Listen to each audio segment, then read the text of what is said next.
I'm Sonia Azad. Welcome to The Shift,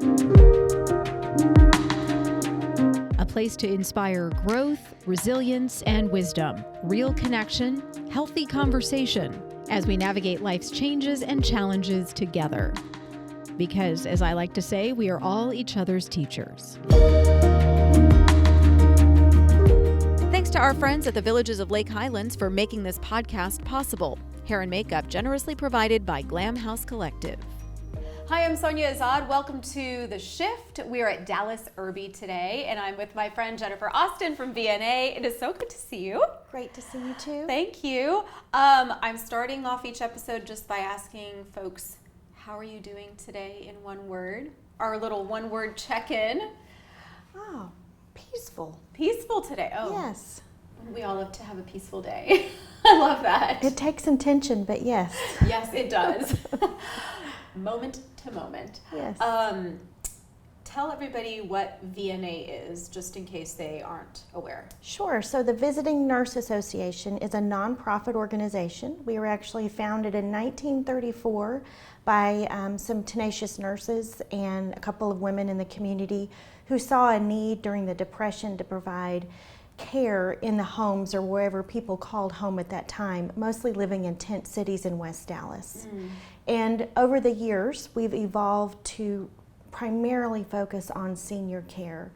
We are a hospice provider. We're actually one of the first hospices in the state of Texas, the first nonprofit hospice, and we operate in 16 North Texas counties.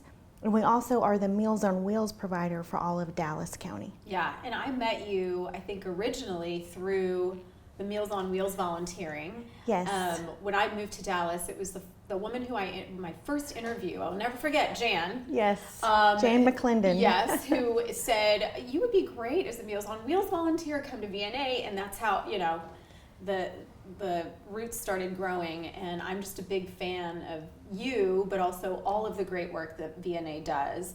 And Meals on Wheels and just interacting with some of those seniors really changes perspective, because a lot of these people live so differently from what we are used to, and they're only 3 to 5 miles away in some cases from where we live. Sure. So let's just start with Meals on Wheels. Sure. Who do you provide to? What is kind of the criteria? Because I think a lot of people have heard of Meals on Wheels, but they don't really know maybe what it is, or they haven't experienced it. So the formal concept of Meals on Wheels was actually, it's about 50 years old. In fact, we are celebrating our 50th year this year of delivering food and friendship.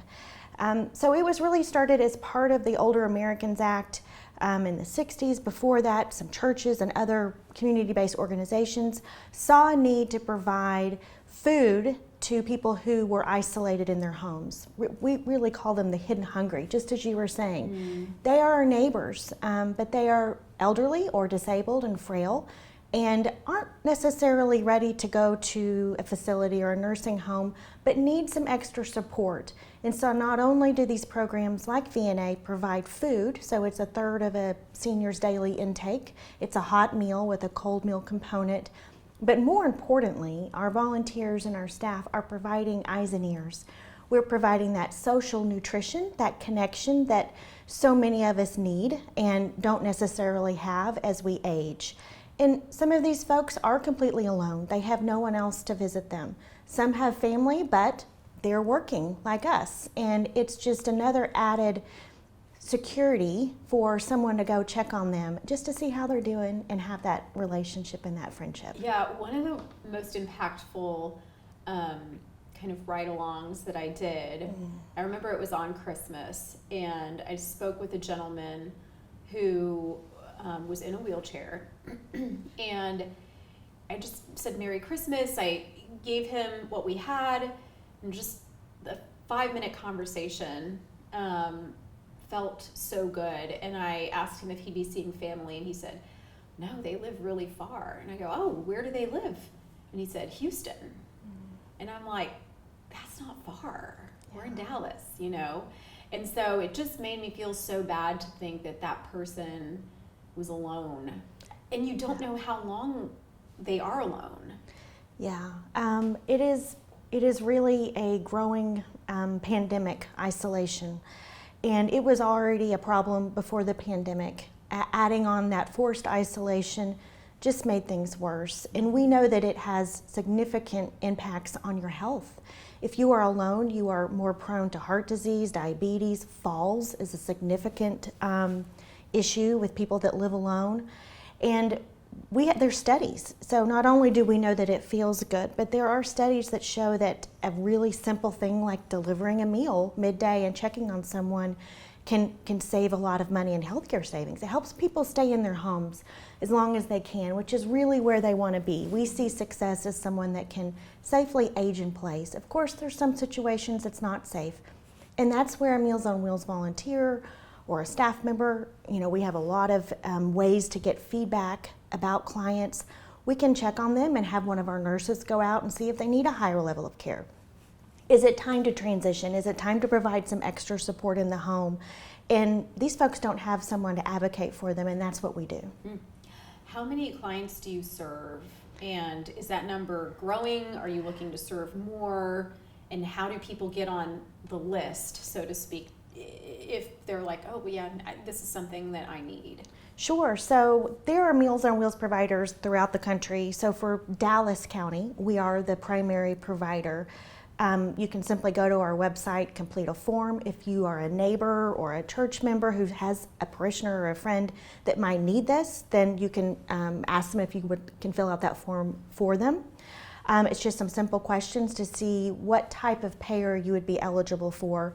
You can pay for meals, but only about 2% have the resources to do that. We, VNA, are in a significant we have a good opportunity right now because we have some funding from the American Rescue Plan to actually add folks to service. So if there's a need, I really encourage people to go ahead and apply.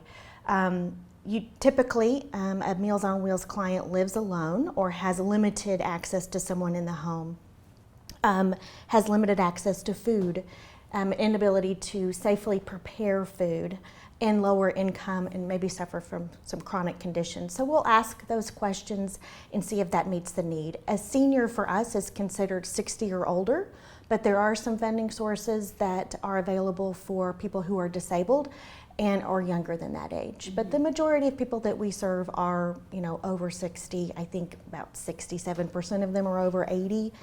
Most of them are women. We serve about 4,500 home delivered meals each day, and then we also prepare meals for senior centers. So there are senior centers all across the county, and those are really for folks that are able to either drive themselves or get on a county bus or a city bus and go to a location for that, not only nutrition but the interaction.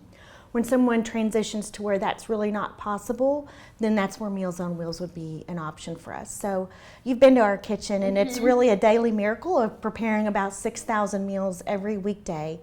And they're good. It's good food. It's nutritious. They're diabetic friendly.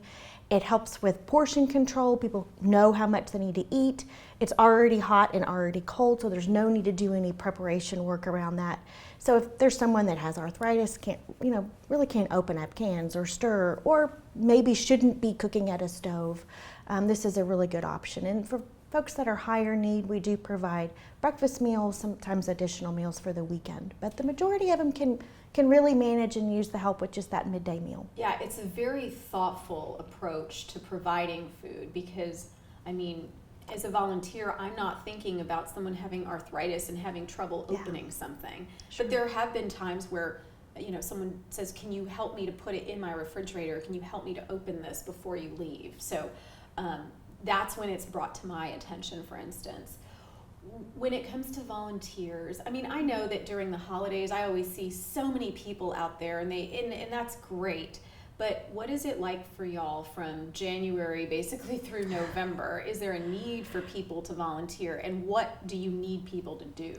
Sure. Our highest need is for people to deliver meals. Okay. So on most days, about half of our meals are delivered by volunteers and about half by paid drivers. And it's significant. We love our paid drivers. They typically live in the areas of the county that they are delivering to. Sometimes they're school bus drivers, so they have that midday opportunity to go to do this, and they're paid a stipend per meal. It's not that much, but it's enough that every time a volunteer can deliver that in lieu of a paid driver, we can feed someone for another week. So that volunteer impact is significant. So we are always looking for volunteers, and it's really super easy. We have made it as simple as we can with technology. There's a portal. It's volunteer.vnatexas.org. You can sign up. You do a background check. You do simple online training, and then you can sign up for a route.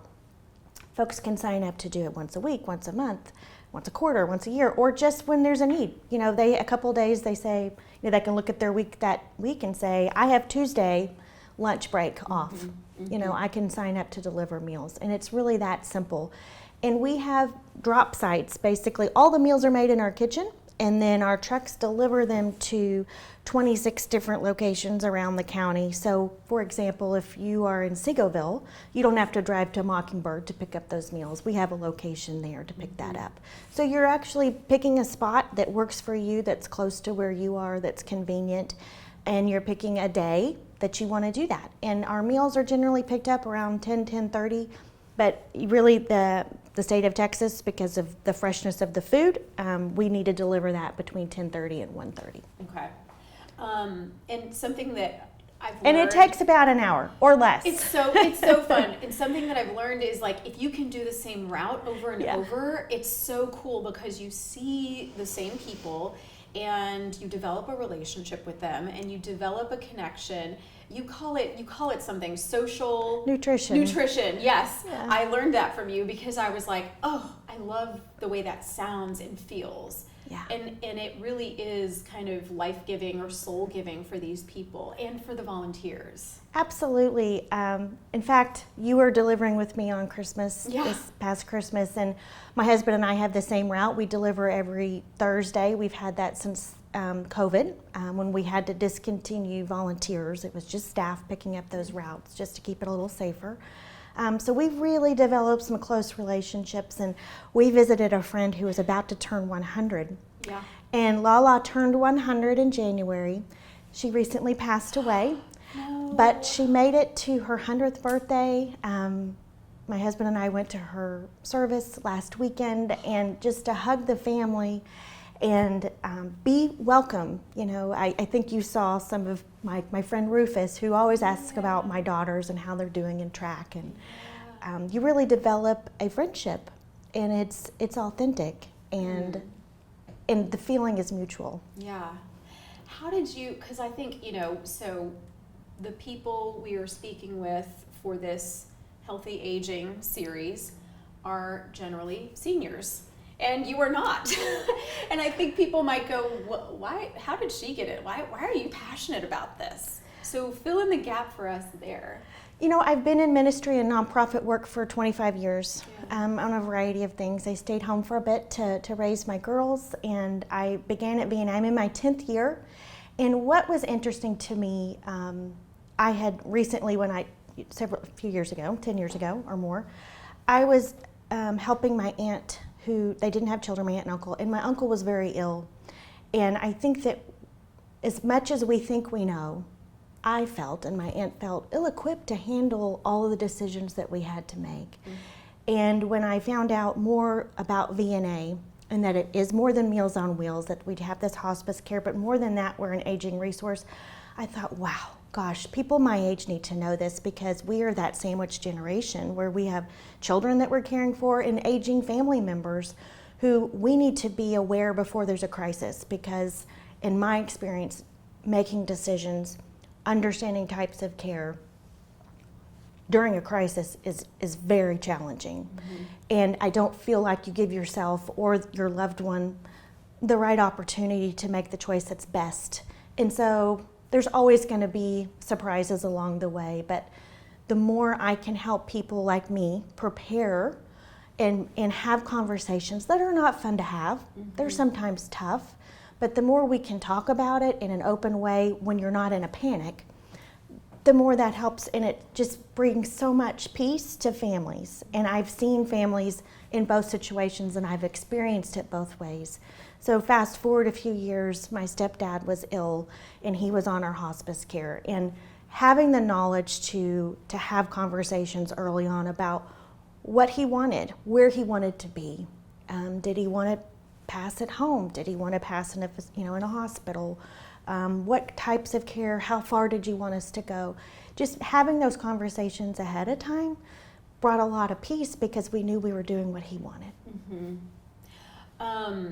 You mentioned hospice care, and I remember coming to VNA and hearing an elder care attorney talk about stuff I had never heard before, but I had thought about.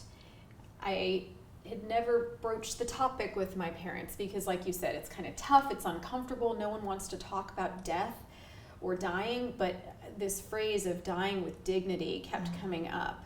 And it's like, yes, I've conceivably lived the life that I've wanted, the way I've wanted on my own terms, and now I want to die with dignity.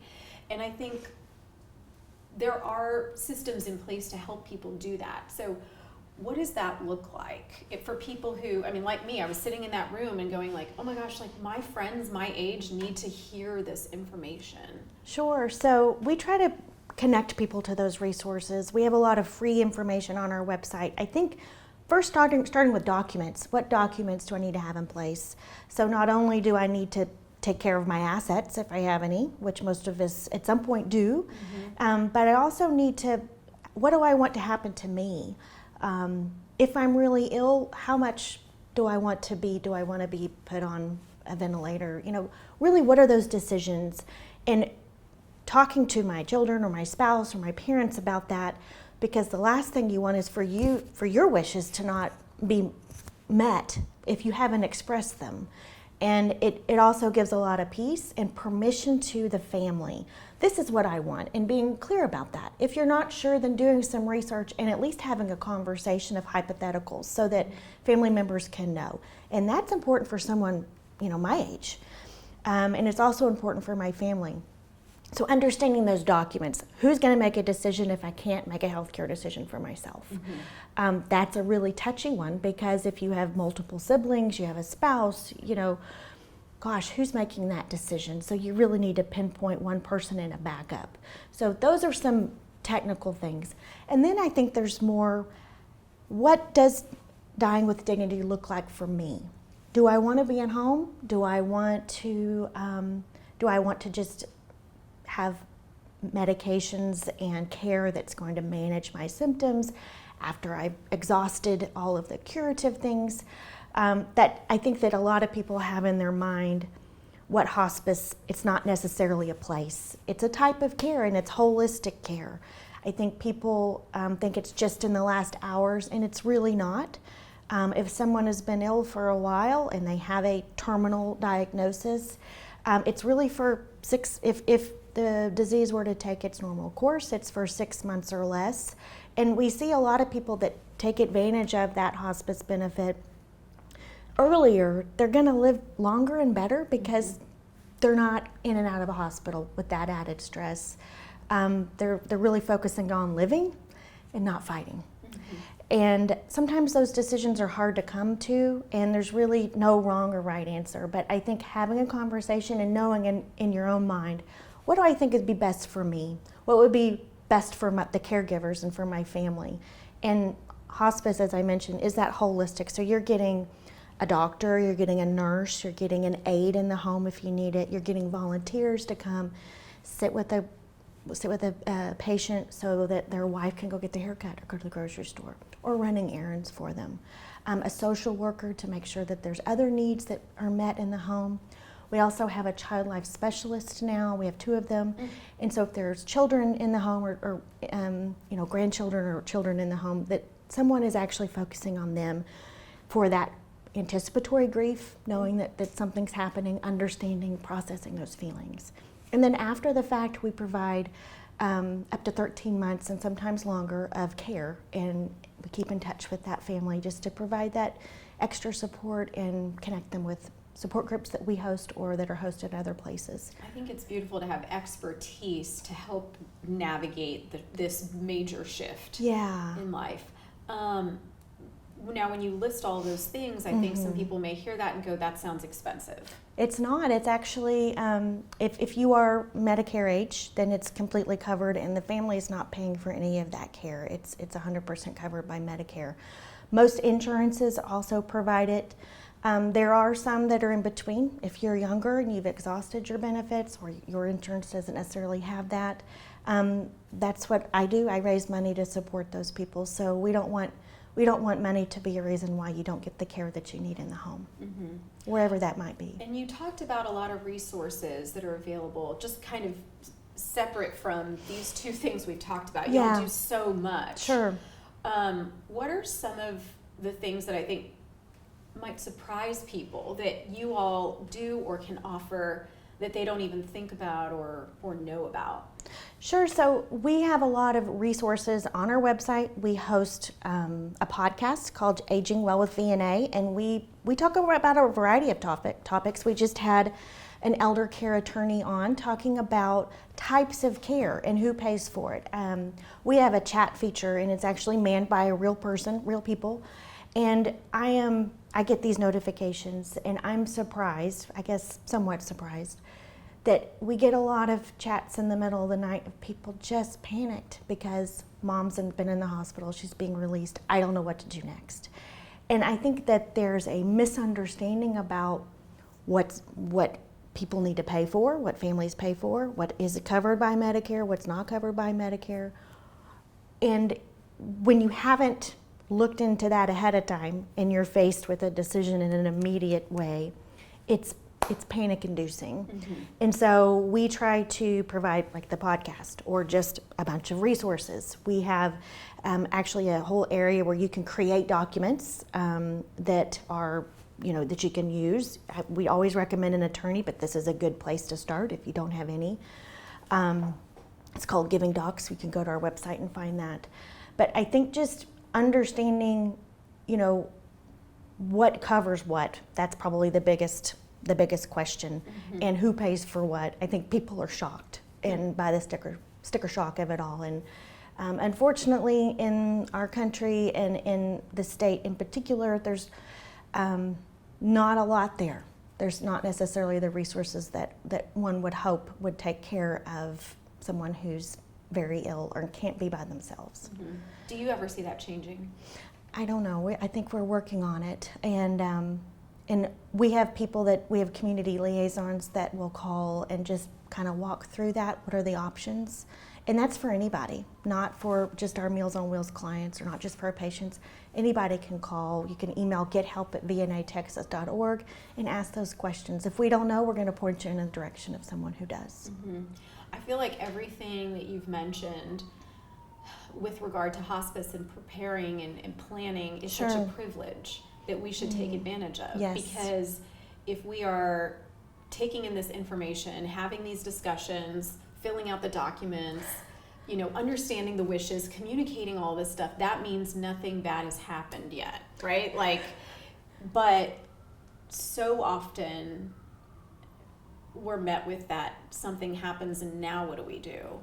And you're dealing with emotions and sort of the gravity of all of these things that you're talking about, some of which people don't even, they don't even realize. Right. And if you have the ability, having a conversation with an elder care attorney is really helpful. We have some recommendations for some low-cost resources, and just having those documents in place, understanding from your own personal finance perspective, who's going to take care of me? Just making an assumption that a spouse or a family member is able to care for you is really a pretty big assumption. And if you have a long-term care policy, for example, do your children know about it and how to access that, or your spouse, and do they understand what the waiting periods are? So I think just information is power. And if we deal with a lot of people that haven't had that chance, they're worried about talking about it. And actually in some cultures, even mentioning death and dying is is really bad luck, and they feel like it could be bringing on, bad luck for their family member. And we understand that. We actually go through a lot of training, our clinical staff, to understand that. And so we meet you wherever you're at. But if you do have the ability, bringing that up in the most appropriate way, and only you would know that for your own family situation. But I think it starts with you. It starts with you personally. So I've already had these conversations. I'm 45 years old, but I've had these conversations because I don't want my spouse, my parents, my children to have that panic feeling. So, do y'all also have structures in place? Let's say there are differences of opinions within a family. Sure. And I think a lot of times people go, well, where do we go? And the natural thought is an attorney. But does VNA have anything, kind of a little buffer?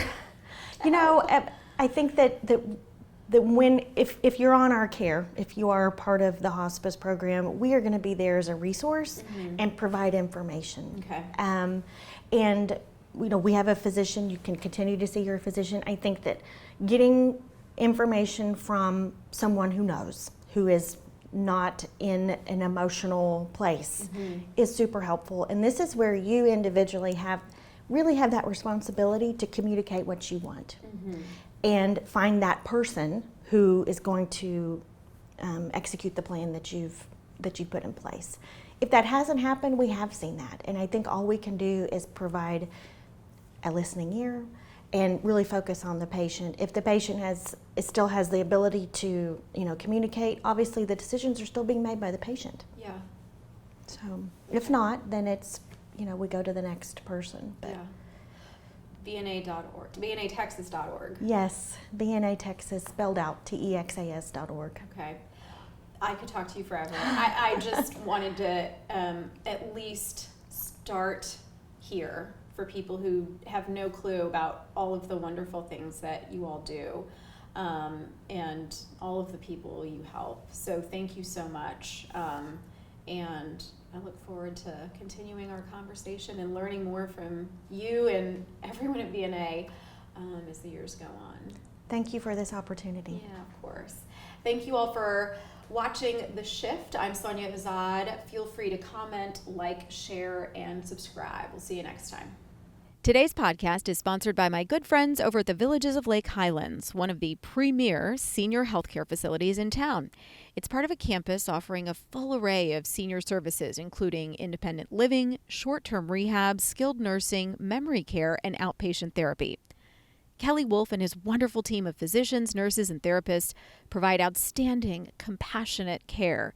The Villages carries Medicare and Medicaid's highest rating, and they're consistently identified by U.S. News & World Report as a best nursing home. That's an honor given to less than 5% of all nursing homes across the country. The facility is beautiful with a warm and inviting decor and lushly landscaped courtyards. They provide tons of wonderful services, and the care is absolutely top-notch. Whether you're looking for yourself, a spouse, or a loved one, please consider Villages of Lake Highlands. You can check them out at volh.com or call 469-983-2330 to schedule a tour. And don't forget about our friends at Glam House Collective. Let's get glam.